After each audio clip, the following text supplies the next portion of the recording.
So this is our production plan page. This is useful if you want to create a plan for the next week or month or even year, if you know which products and how much you're going to have to produce to send to your retailers or clients. It'll help you figure out how much inventory you need to produce that much, and just keep you on track with your production. So the first thing we need to do here is enter which recipes we're going to produce during this period. We only have one recipe here, so it's pretty simple. We'll add this to our plan. But if we had multiple recipes, we can add each one separately, and it would add everything up to keep us on track. The next question we have to answer is, what dates is this plan for? The start date is fine. We'll change the end date to a month from now in December. So we have a plan for the month. Next question is, how much are we going to produce of each recipe?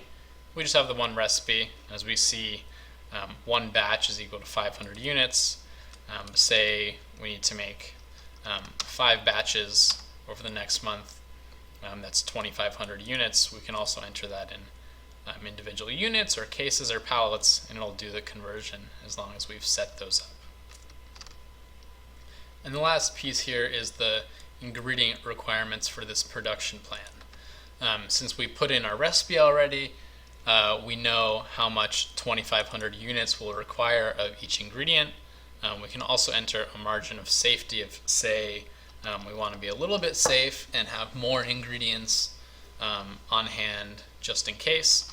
We can change this to say to have 5% extra or 10% extra, and that'll update our production requirements. So in this table down here, it lists each ingredient, so water, baking soda, chia seeds, etc. It shows us how much we have of each one. Water we just set really high because we're not paying for it. You just turn on the tap. But then butter, which we set before, we have 40 pounds of it. This shows us how much we need to hit this production plan for the next month. And the last column is how much we need to purchase. So water we have enough, so we don't need to purchase any, but we need apparently 20 extra pounds of chia seeds, 100 pounds of rice flour, and an extra 65 pounds of butter. We can hit this view report to print, and it'll give us an easy summary of how much we plan to make, and then our ingredient requirements for purchasing. This makes sure that you don't get any surprises towards the end of a production plan, that you have inventory prepared to hit your goals, and it makes it really easy to stay on top of your production. Hope that helps. As always, let us know if you have any questions via the feedback tool, or give us a call.